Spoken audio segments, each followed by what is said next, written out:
Welcome to the Sunken Ledger. Here we chart the ocean's darkest tales of lost souls, cursed ships, and ancient legends. Tonight, we travel to the bustling docks of Chicago in the summer of 1915 to uncover the chilling tragedy of the SS Eastland. It was the morning of July 24, 1915, a day meant for laughter and celebration. The SS Eastland, a sleek, white passenger steamer, was tied up along the Chicago River. She was to ferry employees of the Western Electric Company and their families to a summer picnic across the lake. Nearly 2,500 souls crowded onto the decks that morning, mothers with children in tow, fathers in their Sunday best, baskets of food and dreams of a carefree day.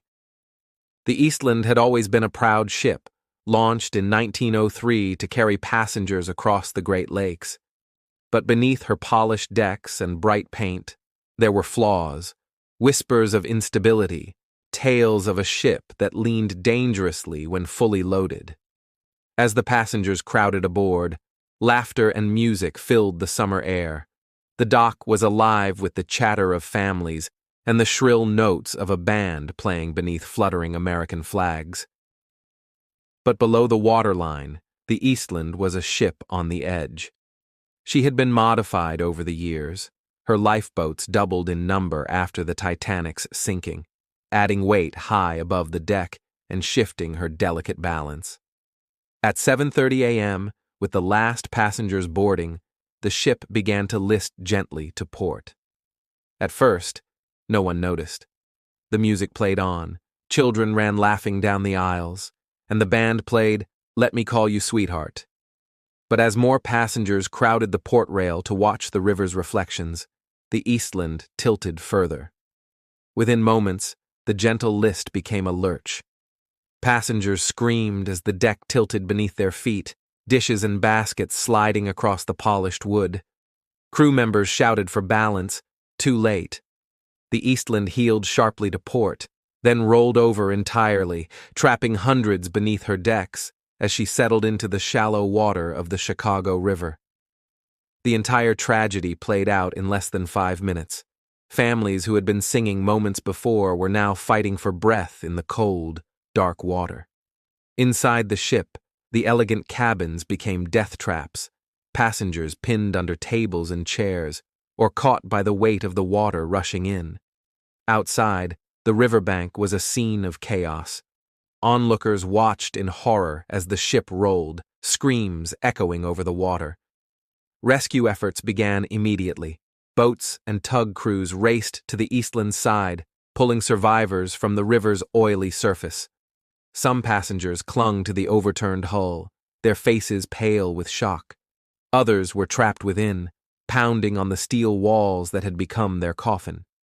Divers worked tirelessly, prying open portholes and forced doors to reach those inside. But the river was merciless. In the end, 844 souls, men, women, and children, were lost that day, making it one of the deadliest maritime disasters in American waters, though not as devastating as the Titanic's tragic night. The Chicago River, just 20 feet deep, had claimed more lives than any ocean storm in the region. For the families of Western Electric, it was a day that shattered a generation. Entire neighborhoods were plunged into mourning. Streets once filled with laughter fell silent beneath the weight of funeral processions.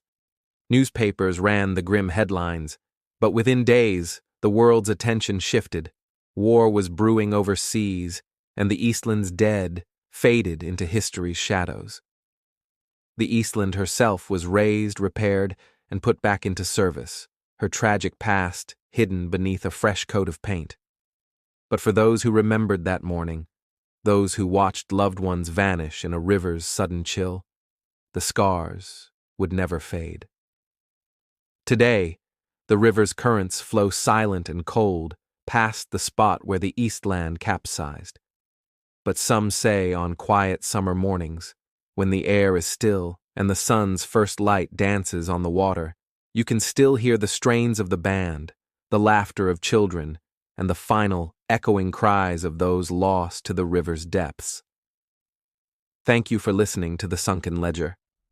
Subscribe for more true tales from the depths.